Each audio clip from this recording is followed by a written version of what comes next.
To the Bold Alone, welcome back for episode 9.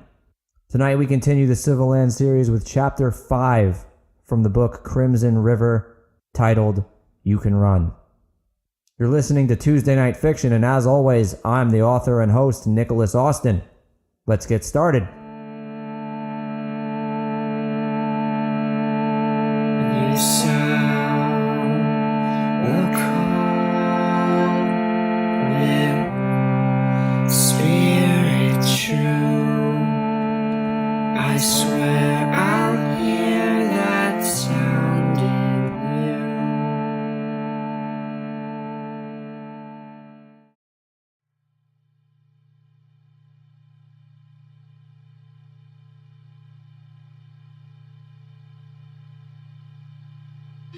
What if he does not return, Malik?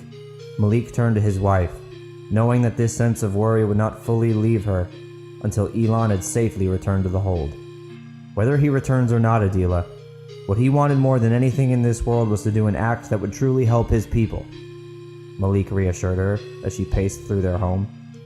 She was often a voice of reason, but recent events had her stressed, which in turn had Malik equally stressed. Her strength earned her great respect and provided the family political power among the Tokali clan members. It had been this way since he and Adila had come to the hold just before Elon was born. They knew that out of all the smaller camps scattered across the open basin of the south, the largest of all the Tokali camps, located at the Murrieta's southernmost point, was the closest thing there was to a true city in the territory besides the great fortress, and held the best opportunity for their son. And this journey had been his greatest opportunity yet. Someone needed to accept this responsibility, and you know as well as I do that there was no one more fit to do so than our Elon. Even if there had been, I doubt that boy would let them make the trip alone. He has dreamt of this kind of opportunity, this chance to be a champion for his people his entire life, Adila. As much as I have dreaded it and feared for this day to come, she sighed. I worry as any mother would. This is the most important time in the history of our people, and I just hope we made the right decision. Malik contemplated her point the same way he had many times before. He knew his wife and he were getting older as they approached middle age, and he just hoped that their efforts would leave the next generation of Tokali in a safer, more peaceful position. It will certainly be something that will be debated among our people for all time, my love, he reflected. Either way, I have nothing but pride in the bravery our boy has shown during this historical time for the territory. So too will he be proud. I know this, of course, and it comforts me that he succeeded in his quest thus far. He made it to the Vahani and convinced them to travel to the hold. That alone shows his strength, she replied, newly cheered. As they carried on with the same debate Malik was tired of having for days, a knock came to the door. Who could that be at this hour? Adila asked. That should be Pharaoh now. I told him I needed to speak with him, Malik replied. He felt exhausted at this point and was hungry, but this conversation was one that needed to be had. Please, go put something together for the three of us. It will have been a long day for him as well. I will do so only if I will be able to know why this meeting is occurring, she agreed. He grabbed her hands in his and promised. Adila, when have you ever not been filled in on anything? Of course you will be part of the conversation. Now please, hear me when I beg you to relax about Elon. Our boy will make it back to us okay. To this she nodded and slowly went away to follow his request. Though she was distressed lately and beginning to show signs of graying the same way he was, Malik found his wife to be as beautiful as the day he met her. There had always been a powerful aura about Adila as well. It wasn't easily explained, but he best compared it to her eyes, whose shimmering gray-green colors did not seem to fade with time. Instead, they evolved, as did she. As Malik answered the door, he could hear her begin to prepare a meal for the two of them and their guest. He cracked the door open slowly to confirm it was Elon's friend, Pharaoh. Once he did, he promptly let him in. Pharaoh, how are you, my boy? He asked warmly once the door was shut behind the young man. I am as well as I can be while my friend is away, Pharaoh admitted. As I mentioned to you earlier, though, I have heard from the birds some news that I think you should hear. What news is that? Adila suddenly chimed in. It appeared to Malik as if she was just waiting to pop out and show herself. "Hello there, Miss Adila." Pharaoh greeted Adila with a hug. "Some way to greet the boy," Malik scolded his wife. "Please forgive her, Pharaoh. She has been on edge, as you can imagine." "Not at all, sir," Pharaoh declared. "Now about the news that I heard." "Yes, what news did you hear?" Adila asked. "Of course, we will surely hear about it shortly, but please, come sit down with us for a bit first," Malik said as he guided Pharaoh to their dining area. Adila had now returned to cooking for them, of which he was glad because Malik had actually already heard the information. Earlier that day, Pharaoh confided in him that there was news that couldn't be shared directly, which Pharaoh would deliver that night. Malik became curious and asked around to his closest sources ahead of time what this might be. He soon discovered through rumor, which he was confident was correct, and was now trying to delay his wife's being informed as long as possible. He was stressed about how amplified her worry would become when she heard it for herself, and wondered if there was some tiny sliver of hope that he could now get out of this without having her find out at all. "Now please, tell us first what is new with you," he said. "Well, you know, much of the same lately," Pharaoh replied. "My parents are well, as are my brother and sister." "Oh, that is very good to hear," Malik cheered. "And is your brother any closer to reaching his desired position as a guard?" "Well, not since the last time we spoke," Pharaoh answered with his head slightly tilted. "Yes, I suppose it does take some time to reach that point," Malik responded as soon as Pharaoh finished, speaking as slowly as he could. "I remember my days working my way up to earning the position. It was hard work, but eventually it paid off in the end, as I am most certain it has for you as well." "Oh, it definitely has," Pharaoh declared. "My parents and I could not be more proud." "Yes, I am sure they are quite proud," Malik said as the meat that Adila cooked began to simmer loudly. "Adila and I are proud as well." "Thank you," Pharaoh replied awkwardly. Malik, would you like me to let you know what I have heard from Elon now, though?"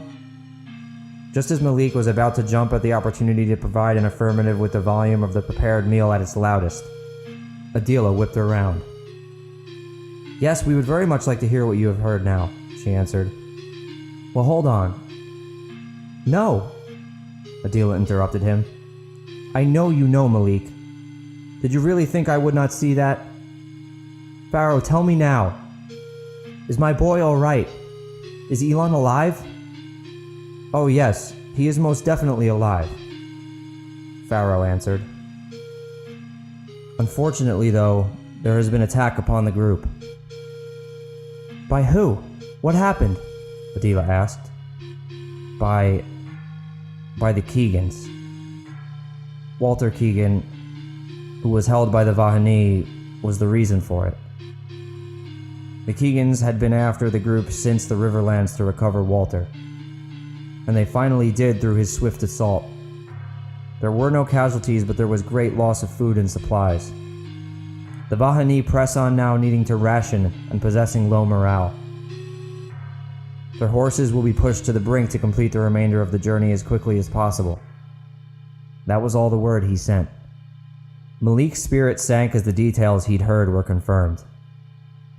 "Well, this is frustrating," Adila admitted.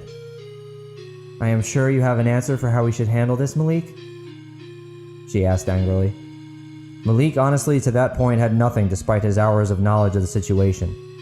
He didn't respond.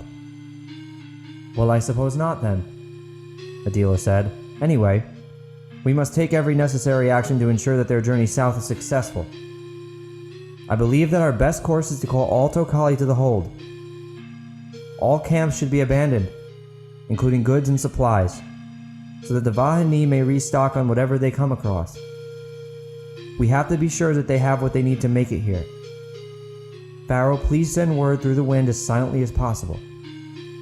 Malik felt ashamed for not having told his wife earlier.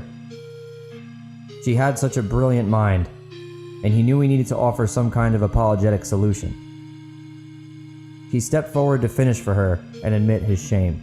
"Please keep any spreading of news to an absolute minimum, Pharaoh. If you have anyone to share anything with, especially about Elon, please bring it to Adila first from here on out," he declared. "Along with the message she has requested, please also gather your friends to our home tomorrow evening. This news is dire and it is my duty to prepare you boys for anything, so we will be going on a special hunt." With that, Pharaoh accepted their requests, and Adila passed him his meal. Malik watched as the young guard scarfed it down and subsequently rushed back home after thanking them. He knew that his wife's wrath would rain down upon him that night.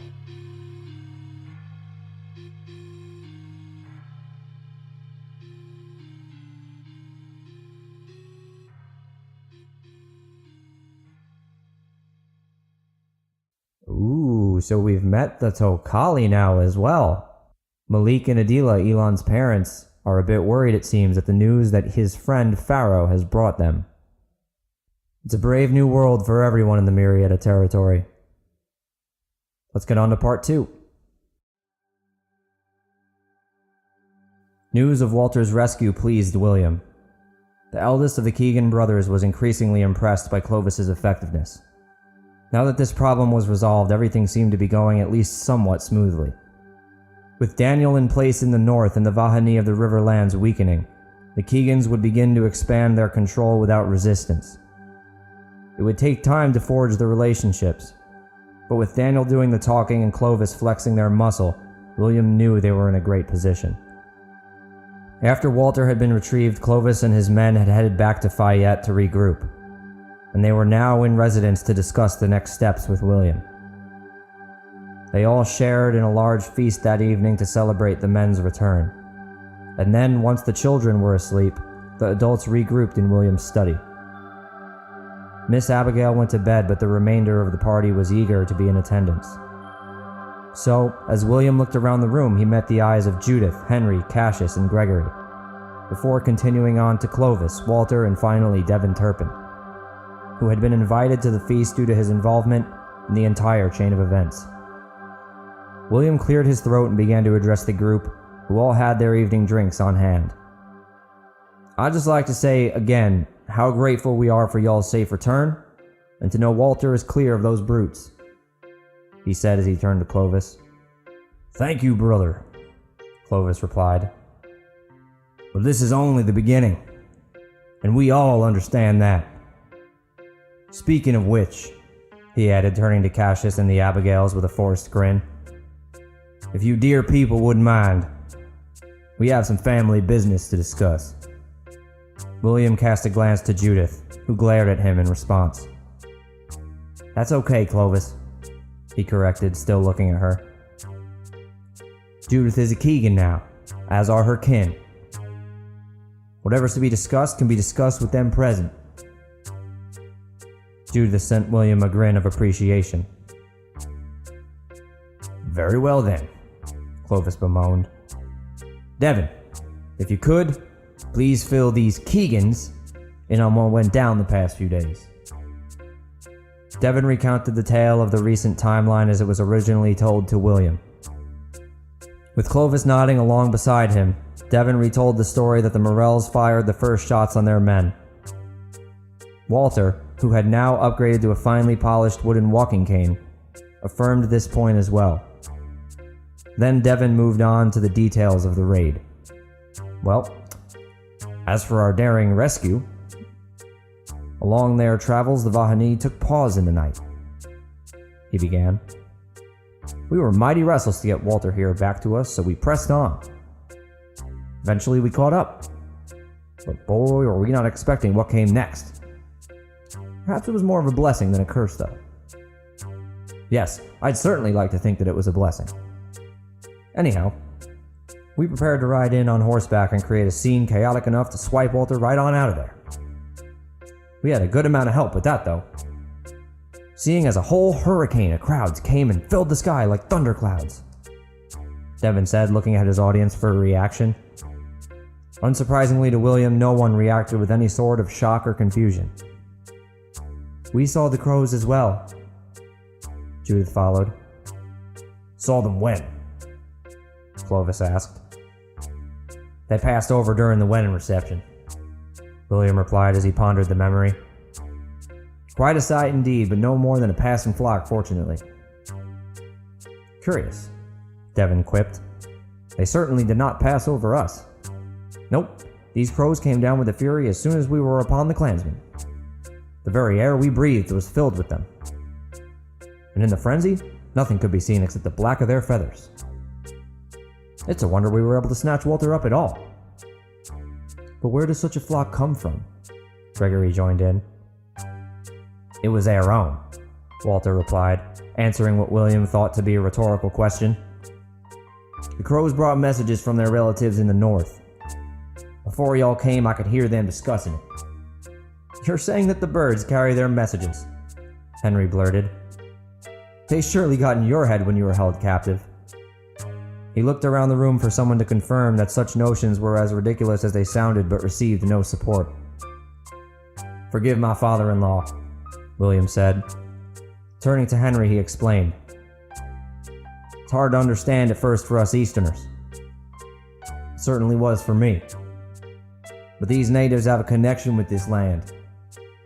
They can speak to its inhabitants in some cases and control them. Their most dangerous weapon is the bears, Clovis added. In fact, one of them ripped apart the skull of one of our men. It is horrifying, I know, William said, again casting a glance at Judith. But it's also a great opportunity if we can control the Vahani. Which brings us to the next stage of our quest, Clovis said. I know we've only just returned, but we left the Vahani of the Riverlands in a despairingly precarious state. I'd like very much to break their will, which would facilitate the opportunity for their capture. Walter also has a bit of intelligence, which might make winning their people over a bit easier once they're under our control, especially considering their vulnerable position. William looked over at Walter. Yes, at the time of my being taken prisoner, it seems their leadership had a bit of an issue with the man in charge, he hummed. So when he was about to have me killed, those brutes staged a coup and shot their chieftain into the river. I'd just finished telling him that his time had come, too. William nodded. Nothing in this world makes me angrier than betrayal and deceit. Can't deny actually feeling for the chieftain, but it is certainly another example that leadership is about enlisting people who will follow. Anyway, not to change the subject, but what of Jeannie Morel? It was my understanding that the Vahani held on to her when they captured Walter here. Were y'all not able to locate and snatch her up on the raid along with him? They didn't capture her because she wasn't in the possession of the Vahani, Walter answered. Now I'm not sure who initiated it, but there was a very peculiar attack one night on their camp back up in the Riverlands. During said attack, Jeannie Morel was taken. That is very peculiar, William said. She could be anywhere at this point. Well, fuck it. But it would have been helpful to have her. I'm confident in Daniel's ability to make our connections nonetheless. Even if it does take longer, this has all been mostly good news and will factor in nicely once you're finished with the Vahani. So continue on then, brother, he cheered as he turned to Clovis. You've earned the right to make whatever spectacle you please of the situation. So I'll trust you with that. Just please remember that in the end, we need them alive. As you wish, William. Clovis snickered. By the way, Walter, you sure you're up to continuing on with them? William asked. There'd be no shame in you staying and taking some time to recover from your injury until this deed's done. Walter turned slowly to William. There isn't a wound on my body that could keep me from being there to help chase down those pitiful animals and see them shackled the same way they shackled me, he darkly exclaimed. Whether they be physical chains, mental chains, or emotional, I will see to it that they are at the Keagan heel. I like your spirit, Walter, William chimed gleefully. I'll see you soon then, my brothers. Clovis gestured to Devon and Walter, and the comrades left the room.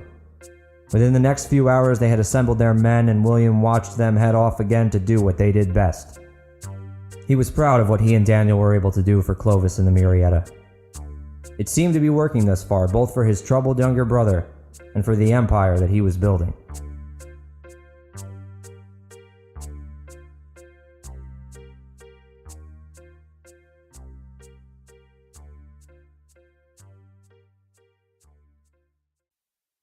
Well, that is it for part 2.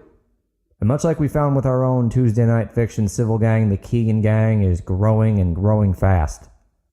Clovis, Walter, and Devon's exploits in the north seem to William to have been successful, and with Daniel now going north to firm things up, things seem to be in a good place for them. Let's get to part 3. As they were with Pharaoh, Malik and Adila were close with many of their son's friends. From a young age, Elon's friend group had been tight-knit, and though each young man grew to have different responsibilities, their bond had remained strong. For that alone, Malik was proud of his son. He and Adila always tried to make sure the other boys felt welcome and were treated like their own sons whenever they were in their home. Malik knew too that many of them looked up to him, something Adila reminded him of often. So Malik made sure to see them regularly, and above all other things, always tried to be the elder who took them out for the Hold's weekly hunt. There was something about teaching the young men how to provide for the Hold that grew their confidence and their bond to one another. Along with Pharaoh, a tall, intelligent young man who was a natural warrior, Elon's group consisted of Warwick, Hammond, and the brothers, Shelton and Gannon. Hammond and Shelton, like Pharaoh, were guards. This was a particularly common position for young Tokali men. However, Malik knew that the three all had different motivations for taking on the role. While Pharaoh was a gallant warrior, Hammond was simply more of a thrill-seeker, looking to do the most daunting task he could find. He always said that though he was very happy for Elon to have been chosen for his mission, he was also admittedly envious and longed for his own adventure. Shelton, on the other hand, was much less interested in the act of being a guard and much more in the thought of it. A great motivation for him was the prestige of the position, which he felt would assist him in earning the favor of women despite his height, or lack thereof. A confidence he'd whispered to Malik one day after particularly stinging rejection from a young Tokali woman. Shelton's brother, Gannon, was also on the shorter side compared to their friends, and unlike the guards, whose hair was traditionally longer and kept in a bun, Gannon's was cut very short. He was much less concerned with prestige, and much more concerned with using his hands. One of his favorite things to do was to put together and take apart weapons. And as he aged, Malik watched him become a very skilled craftsman. His skill in the creation of rifles carried over to his use of them, and he became widely known as one of the greatest marksmen in the Hold. Lastly, there was Warwick. Warwick was a messy-haired artist, but in particular his favorite thing to do was to write. People throughout the Hold enjoyed the stories he wrote using the tale of others as inspiration. When Elon first left for his trip, Warwick said that when the journey was complete, he would write his friend's story. It was going to be his greatest work, he promised, and all Tokali forever after would know the name Elon. Malik and Adila had appreciated the sentiment, and Malik noticed, not for the first time, that fame was something Warwick did not seem interested in for himself. The night after Malik received the news from Pharaoh, the boys each arrived at Malik's home as requested. They all seemed excited for the hunt initially, but this would not be an ordinary hunt. Knowing the danger that Elon was in, which was seemingly going to follow him south, Malik knew the boys would need to grow up fast to represent the Tokali bravely. There would be no better test for the madness coming than the wild hogs. When the last of Elon's friends arrived, they gathered their hunting gear and Malik led them to the outside of the Hold's northeast perimeter. As vital as each step in Elon's mission was, so too were the preparations Malik and Adila were trying to make at the Hold. As for the boys, whether they were ready to or not, he knew they would need to become men soon. A thought that was most prevalent on Malik's mind as they traveled to meet the sun somewhere below the horizon. A couple hours later, with the evening setting in and light beginning to dim, Malik and the boys had finally reached the hunting grounds. A thick, misty fog pervaded in the eerie, wooded flatlands in which the hogs resided. Visibility at this time of day was low enough to be considered an advantage for the beasts. In order to counter that, the group, Malik included, had all been taking turns calling to the wind to get their bearings as well as to practice the skill in general. Each had their struggles mastering the endeavor along the way, but Malik knew how important each part of that night's training would be. He needed to keep them grounded and focused on the task at hand, especially Hammond, who was the least patient of the bunch. As Hammond continuously failed to receive any response in trying to locate the first boar, he whined. "Someone else should try this first, just so we can do some kind of hunting tonight." "It must be you, Hammond," Malik challenged him. "When things do not go your way, you must not quit or you will learn nothing. The only way to truly fail is to surrender." "Yeah, but there is no time. Elon will be here with the Vahani before we know it. And what if I am too far behind?" he replied. "You are no further behind than any of us," Malik assured him. "The only thing that makes a task impossible to accomplish for a person is their own mind telling them it is impossible. Just remember that when yours does try to suggest that to you, that you must above all else keep yourself at ease." Hammond nodded and took a deep breath. As he looked up to the sky, he breathed again and muttered the word ease to himself. Malik looked down at him happily as the young man went to a knee. Hammond again called up to the wind. They waited for a few seconds until finally a response came. Hammond smiled ear to ear when he heard a sparrow reply to tell them to continue a bit further east. The other boys all congratulated him enthusiastically. Malik always tried to instill the wisdom in them that they each had different skills, some of which came easier than others, so that no judgment would be passed among them. Moments like that made him feel successful to that end. They continued east as the sparrow advised, and surely enough soon came upon their first hog. The boys muttered among each other when they spotted it. It was much larger than they anticipated. Though it was simply grazing, it still appeared ferocious. It breathed heavily, snorting occasionally, and more than anything else, its tusks were its most intimidating attribute. Malik guided the group to cover as he began instructing them in the faintest whisper. "You will not learn to harness the fear of imminent death from afar. Only when it comes straight for you," he proclaimed. "In order to prepare for that, you will each be taking on a hog one-on-one. Gannon, you will go first. You will pop out from cover with your rifle and fire at the beast upon approach. But be prepared. These animals are ferocious warriors. Expect them to be ruthless. And if you miss, it will show you no mercy. In the case that you do miss, be prepared with your dagger. If that fails, we will try our best to help you, but until that time, this is your burden to bear. Lastly, I want you all to know that fear is exactly what you should be feeling right now. However, you must remember what I said to Hammond. Your greatest adversary is your own self-doubt. Overcome that, and the pig will fall." Malik looked at all the boys after this announcement. He expected them to be shaking in fear, but was surprised to find them all still. Gannon breathed deeply with his eyes closed, clenching his gun. He looked down at it, then up at the other boys, and then to Malik. He took one last breath and left their cover. The others drew their rifles as Gannon walked over to face the hog. As it heard him, it began a most horrid squealing, as if it was already being tortured just by Gannon's presence. The monster rapidly charged in his direction, just as he lifted his rifle toward it. He aimed down his sight straight at the large mass barreling toward him, but he did not shoot. It drew closer and closer and was soon within 100 feet of him. An instant later, it was at 50 feet. But Malik watched as the boys still stood unmoving. The other boys began flinching, tense and fidgeting, though they remained under cover with their weapons raised as the hog barreled towards Gannon. Suddenly, a crack rang out from Gannon's rifle. Malik could see a bullet hole drilled straight through the animal's skull. Somehow its momentum was so great that it still continued forward, sliding dead to the young man's feet.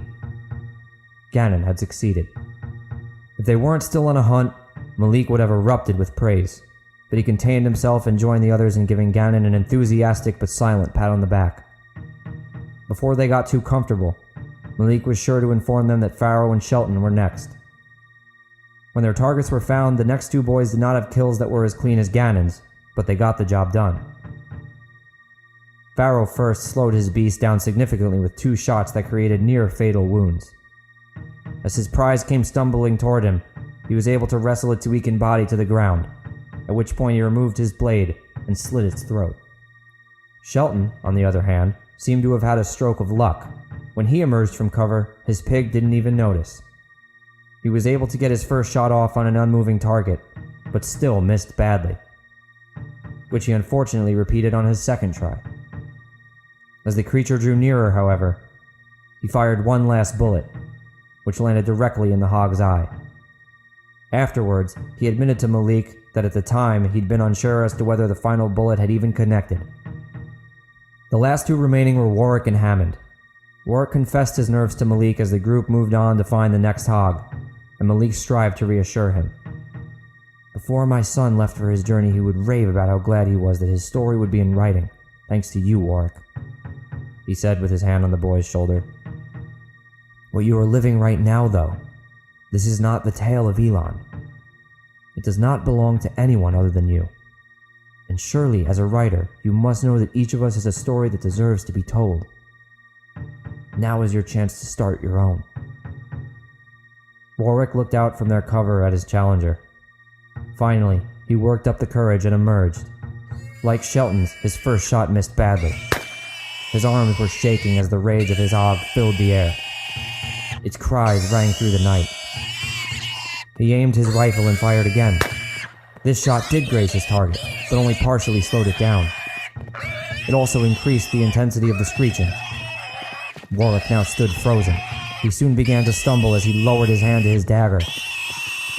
The hog thwarted his feverish attempt to turn and run, tackling him to the ground. Malik started to prepare himself to intervene, worried that Warwick would not be able to fight back. The animal on top of the boy was thrashing ferociously, but as Malik rose from cover to launch himself into the fray, he saw that Warwick was in fact holding the beast back with one hand and reaching for his blade with the other. Once the blade was in his grasp, he dug it into the side of the pig, which began roaring in pain. Just before Malik could rejoice, he realized that the blow was still not fatal.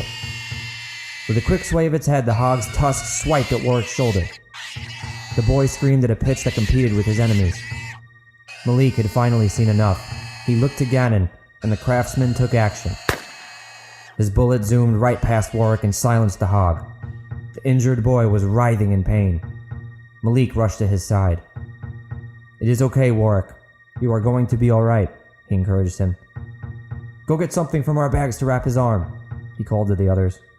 You did great, Warwick. This was the first time you faced your fears and you did it head on. Your story has begun, my friend. I suppose it has, he replied with a smile through the pain. After Warwick was all patched up and calmed down, Malik turned to Hammond. Are you ready? Are we still going to continue after what happened? Pharaoh questioned. I am not prepared to see my friends hurt again. Of course we are, Malik answered. Let me tell you something. And if you disagree, then we can go back right now, he said as he faced them. I can see in each of you tonight a new light. A light that exists because you looked death right in the face and you walked away standing taller than before. You all acquired a new knowledge on this hunt. Not just of combat, but of who you are on the inside. Whether it be Warwick, realizing that he has his own story to tell. Gannon finding his connection to his weaponry.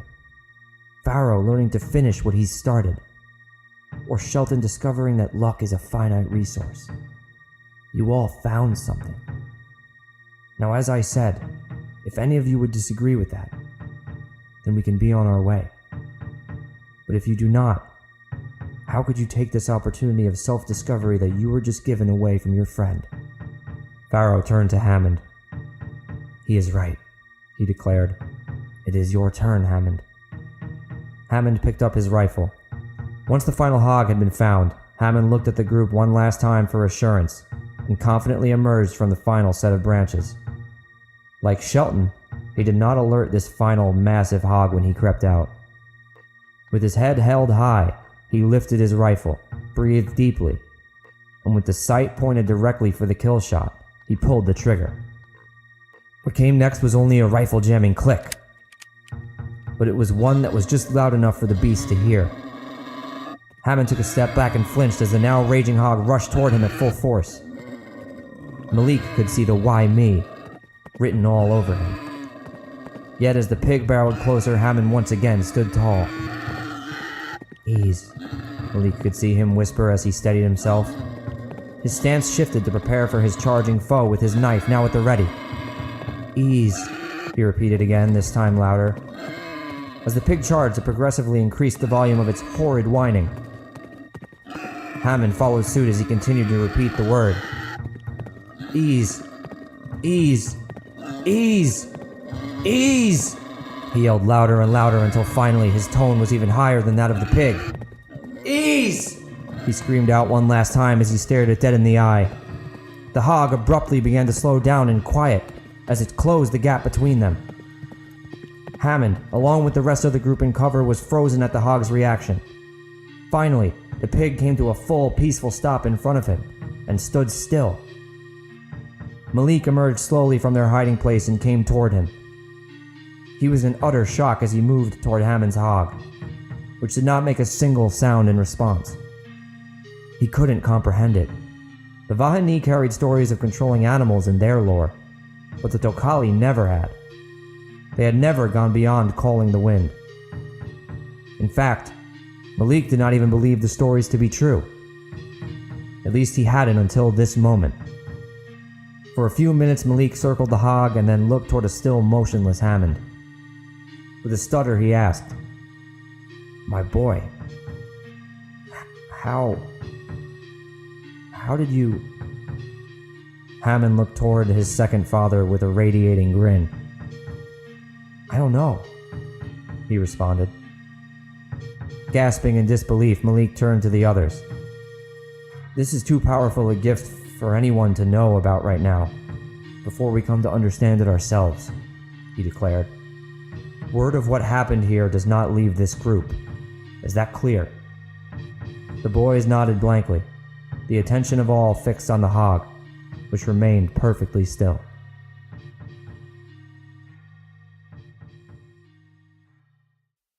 Ah, the hog hunt. One of my favorite scenes to write in Book 1, and one of the ones I learned a lot from, which I'll go into next week in our discussion episode. But for now, the Tokali seem to have discovered a new ability. What will that mean for the relations of the clans? Let's keep moving and find out. On to the final section, Part 4.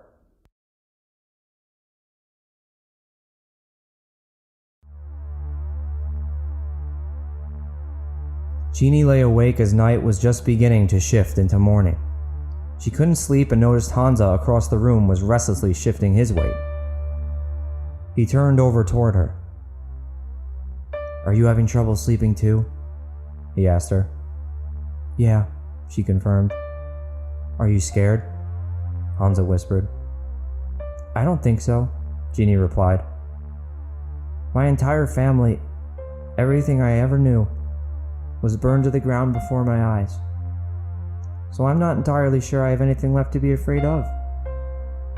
"Well, to be honest with you, I am afraid, Jeannie," he said. She felt respect bloom for his sincerity and shifted, getting herself comfortable to listen in. "In our culture, sons follow in the footsteps of our fathers quite literally. We learn from their every move because we are there to witness their every move. That morning, when the councilmen first fired their weapons, I felt something strange. I found myself not wanting to jump into that river. It was entirely against my upbringing that I did so. What I actually wanted, I think, and what I should have done, was to remain right there and be shot dead alongside my father. I had been with him my entire life, and he was more so my home than the Riverlands itself." Jeannie hadn't believed until now that there was anyone who could understand her sorrow. She tried to comfort him by saying the same things that she would want to be told. "That isn't strange at all," she implored. "In fact, I felt the same thing when my mother sent me off into the woods. I only did it because I could tell that my safety would be the last thing she would ever feel good about. She knew the end was coming, and I couldn't deny her last bit of joy. As I ran and looked back, though, there was no other place I would have rather been than by my family's side in their final moments. As for your instinct to escape, it wasn't an accident either. That's what your father taught you. and it's what he would have wanted you to do. But I can promise you one thing that I've learned and I am sure of, Hansa," she continued as she saw him move to sit up in his cot. "There is a reason why we didn't die there with them. We escaped in order to restore the mountains that they raised, to grow them even higher than they were before, and to cut down those who wished to take what wasn't theirs at our expense." "Mountains they raised?" Hansa asked. Yeah. I mean, like, just the things they achieved," Jeannie answered, confused about what he wasn't following. "Oh, okay. Yes, of course, you are right," he uttered. "There is nothing I have thought about more than my people and ensuring that the last thing the councilmen and Keagans ever see is the eyes of the grizzlies as they are torn apart." Jeannie basked in the thought. "Then it's settled," she declared, "and we must hold each other to those ends." Just as Hansa was about to reply, the door to the bedroom burst open. Dominic came in, rushing frantically toward them. "Children, we must gather our things and leave now," he whispered loudly. "There's no time to waste." After what had unfolded outside the saloon, Jeannie felt a hint of uncertainty about Dominic's guidance. The position she was put in there had been a dangerous one, and one she did not want to be pushed into again. However, she was also hit with curiosity as they hurriedly followed his lead and organized their belongings. "Is something wrong again?" she asked. "Not necessarily, not yet. But there have been some developments, and with Daniel Keagan in town, we simply must be leaving. I can explain later," he answered in a frantic, rushed tone. Jeannie only had so many belongings to carry, and was soon waiting patiently by the door beside Hansa. A few moments later, after gathering some things of his own, Dominic met them there. "So, how will we ensure that we escape unseen?" Hansa asked. Jeannie was still stuck on the saloon incident and wondering the same thing. "We won't be escaping yet," Dominic said as he made last-minute adjustments to his shoes and coat. "We have a very brief stop we need to make first." Jeannie was now utterly confused and cast a look towards Hansa to see he wore the same expression as her own. "If this involves knives being hurled at me in the dark again, then I can't follow you, Dominic," she declared. "You have to tell me where we're going. What could be more important than escaping?" "I agree with Jeannie," Hansa declared. "You have been quite helpful so far, at least for the most part. But that was unreasonable to ask of her last night. Look, I am terribly sorry for that, Jeannie, but truthfully, I didn't know what else to do at the time," Dominic said. "I know you're confused and probably scared, but right now you have to trust me, alright? This detour is one we must take. I beg you to trust me on this, and I promise everything will make sense very soon." Jeannie steadily nodded, and again they turned together to follow Dominic's lead. The night was silent with the exception of crickets screeching and the wind blowing as Dominic covertly maneuvered them through the streets to a familiar house. A small part of her relaxed then. At least this place would be friendly. Dominic snuck them up to the door, scanning the area first. Then he knocked in an odd pattern, and the door swung open. In the doorway stood two women, which Jeannie immediately recognized as Deborah and Cassie Kennedale. The eccentric sisters rushed all three of them inside, and then surrounded Jeannie in a huge hug. Tears began to roll down their faces, a reaction which she did not fully understand, though she was very pleased to see more people she knew. She wrapped her arms around them in response, and though she didn't know the ladies incredibly well, the embrace warmed her soul. When they backed away and looked at her, their smiles appeared big enough to break their freckled faces. "I'm sorry, little lady," Cassie said, wiping her eyes. "I know you must be startled. We knew your parents very well, and we're just so happy that you're alive and doing all right." "Yes, I can certainly second that," Deborah added. "It's always so good to see a Morel face." "Thank you," Jeannie said with her hand on her heart. "Your words and warmth mean so much to me." Jeannie noticed the look pass between Dominic and the Kennedales before the sisters jumped into motion. "Please," Deborah addressed the group as she already begun to walk away, "follow us." Jeannie looked to Dominic, who ushered her forward as she turned and followed Deborah and Cassie through a hallway and up a flight of stairs with Hansa and Dominic behind her. At the top of the stairs, there was a colorful but oddly decorated room. "What is this strange place?" Hansa asked. "This is where we do our fortune-telling," Deborah replied. "We call it the Tomorrow Room to our clients. It looks this way to add to the mystique of the experience. Please, pay it no mind. We didn't bring you here to tell you your fortune, but rather to show you it."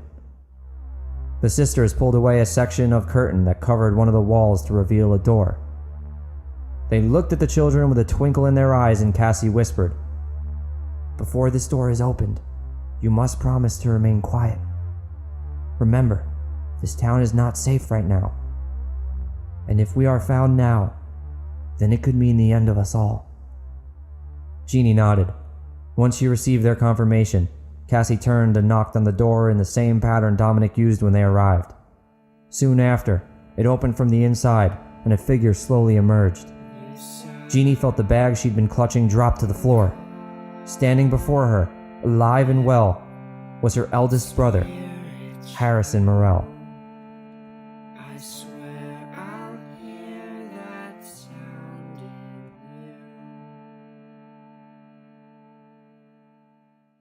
And that will do it for Chapter 5.